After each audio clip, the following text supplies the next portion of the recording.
Akhilesh Suman, a senior editor joining us from our newsroom live to put this new Cabinet 3.0 in perspective, is joining us from the field. Akhilesh, over to you now. This is Modi's 3.0 government at the center. How do you see this in terms of continuity, the freshness, as far as the comparison to the earlier two terms? Continuity is there.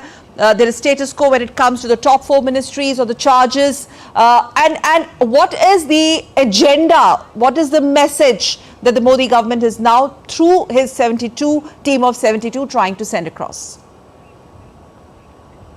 Yeah, it's a really very interesting cabinet, Sakal. As you told that there is a continuity, but there is a continuity and change also. Yes. Like if you see the 2014 cabinet, he had 45 ministers.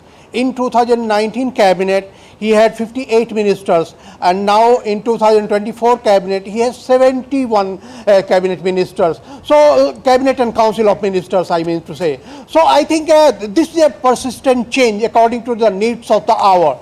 And as far as the continuity is concerned, that the Home Minister is the same now.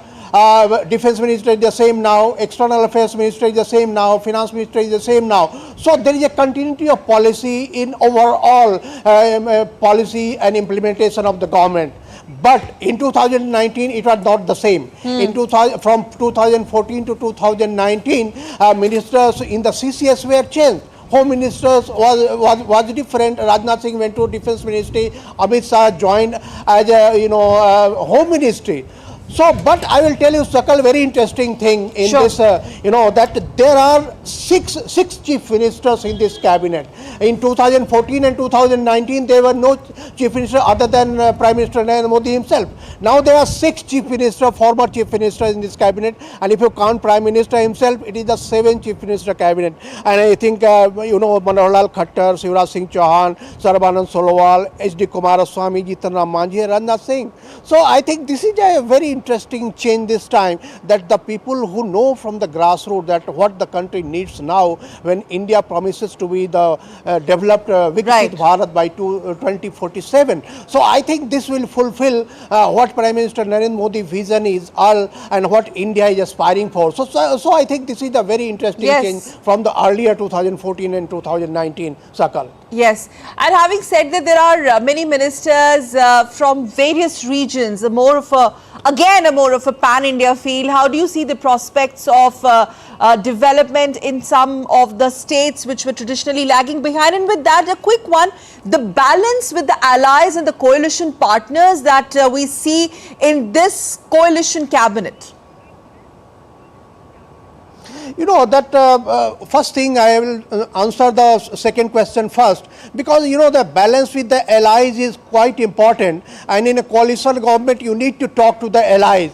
And while forming this in a coalition, I think I feel that allies are on board, and enough ministerial berth has been given to allies. But you can't say that this is the stop. That in emerging situation you may have to accommodate more allies if the need requires. But till now, I think this is the situation that allies have been accommodated. But the first question, that about the regional development, that's really interesting, and I will give you just one example. The one example of Bihar. From Bihar, there are 4 ministers, cabinet minister, and if they take care of the state, they have been given food processing ministry, like Chirag Paswan. That's right. He has been given food processing ministry, and that Bihar is very good in food, like Hajipur ka kela and lychee of Muzaffarpur, and there are many agriculture products. Potatoes are also abundant in Bihar. So if they are converted into food processing, I think Bihar can gain a lot. And again, there is a Jitan Ram Manjhi, who was also chief minister of Bihar earlier, and he has been given to MSME. So I think Bihar needs, because there are lots of migrants from Bihar or who go everywhere in the country for jobs. So if MSME can be strengthened in Bihar, I think this minister will help. Again, Lalan Singh, who is dairy, animal husbandry and fisheries. So I think this will help. And also the Giriraj Singh textile. So I think clear vision for Viksit Bharat from this ministry. A clear vision of Viksit Bharat, the continuity of the overall development agenda of the country. Thank you very much, Akhilesh Suman, for those inputs and putting Cabinet 3.0 in perspective. Thanks. And after taking charge as Minister of State for Tourism, Petroleum, Natural Gas,